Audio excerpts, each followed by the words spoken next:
Selamat pagi, perkenalkan nama saya Anita Siti M. Gultom dari Universitas Negeri Medan jurusan Pendidikan Sejarah. Di sini saya akan memaparkan materi saya yang berjudul Imperialisme dan Kolonialisme di Indonesia. Di sini saya membuat media pembelajaran yaitu berupa peta konsep. Baiklah, saya akan memaparkan materi saya satu persatu. Baiklah, di sini saya akan memaparkan materi saya yaitu imperialisme dan kolonialisme di Indonesia, yaitu pengertian, bahasa ataupun istilah. Yaitu yang pertama imperialisme. Pengertian imperialisme adalah merupakan istilah yang berasal dari kata imperator, artinya memerintah. Nah, berarti imperialisme itu adalah suatu sistem dalam dunia politik yang bertujuan untuk menguasai negara lain dalam memperoleh kekuasaan atau keuntungan dari negara yang dikuasainya. Imperialisme sudah ada sejak abad ke-19. Pada awalnya dicetuskan oleh Benjamin Disraeli yang merupakan Perdana Menteri Inggris saat itu. Imperialisme dibagi menjadi dua, yaitu berdasarkan waktu dan tujuannya. Yaitu yang pertama, imperialisme berdasarkan waktu. Imperialisme kuno muncul sebelum revolusi industri Inggris yang terdorong oleh 3G, yaitu Gold, Gospel, dan Glory. Imperialisme modern muncul setelah revolusi industri terdorong karena faktor ekonomi dan kebutuhan industri pada waktu itu. Dan yang kedua yaitu imperialisme berdasarkan tujuan. Yang pertama, imperialisme politik untuk menguasai seluruh kehidupan politik suatu negara.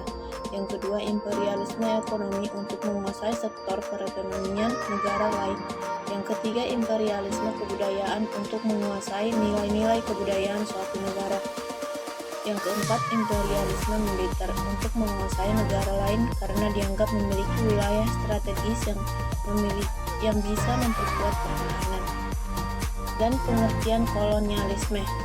Kolonialisme adalah berasal dari kata koloni. Nah, koloni menurut bahasa Latin artinya pemukiman. Upaya yang dilakukan negara-negara penguasa dalam rangka menguasai suatu daerah ataupun wilayah untuk mendapatkan sumber daya disebut kolonialisme. Kolonialisme umumnya dilakukan oleh negara-negara yang memiliki kekuatan militer yang kuat. Contohnya seperti Portugis, Spanyol, Belanda, dan Inggris. Negara-negara tersebut berhasil menguasai negara-negara lainnya termasuk Indonesia. Dan yang kedua yaitu jalur masuk ataupun melalui laut pelayaran. Nah, jalur masuk melalui laut ataupun pelayaran yaitu jauh sebelum merdeka, Indonesia pernah berada di masa kolonialisme dan imperialisme. Kolonialisme merupakan suatu paham mengenai penguasaan wilayah atau negara oleh bangsa lain dengan maksud untuk memperluas wilayah kekuasaan bangsa tersebut.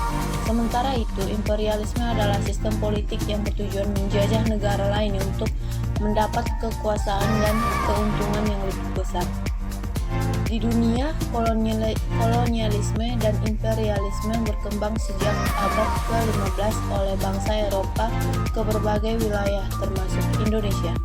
Faktor utamanya adalah Perang Salib dan jatuhnya Konstantinopel oleh Turki Utsmani atau Ottoman di tahun 1953. Jalur perdagangan Asia-Eropa yang melewati Laut Tengah kemudian ditutup. Hal tersebut memaksa bangsa Eropa untuk mencari jalur perdagangan baru berbekal kemajuan teknologi pelayaran. Selain itu, terdapat beberapa faktor lain yang mendorong bangsa Eropa untuk melakukan kolonialisme dan imperialisme. Jatuhnya Konstantinopel oleh Ottoman membangkitkan semangat penaklukan terhadap pemeluk agama Islam. Tidak hanya itu, mereka memiliki keingintahuan untuk mempelajari alam semesta, kondisi geografis, dan kehidupan bangsa-bangsa lain. Dan selanjutnya adalah latar belakang. Latar belakang kolonialisme dan imperialisme ialah kolonialisme dan imperialisme sendiri sudah berkembang sejak abad ke-15 oleh bangsa Eropa ke seluruh dunia dan akhirnya masuk ke Indonesia. Hal itu dilatar belakangi sejak terjadinya Perang Salib dan jatuhnya Konstantinopel ke Turki Utsmani atau Ottoman pada tahun 1952. Akhirnya jalur perdagangan Asia Eropa yang melewati Laut Tengah ditutup, jadi mau tidak mau bangsa Eropa dengan bekal kemajuan teknologi pelayaran mulai mencari jalur perdagangan yang baru yang selanjutnya bangsa pembawa imperialisme dan kolonialisme di Indonesia ada 5, yaitu Portugis, Spanyol, VOC atau Company, baru Inggris, Belanda. Hanya itu yang bisa saya paparkan tentang materi imperialisme dan kolonialisme di Indonesia. Saya ucapkan terima kasih dan saya minta maaf apabila ada kesalahan. Terima kasih.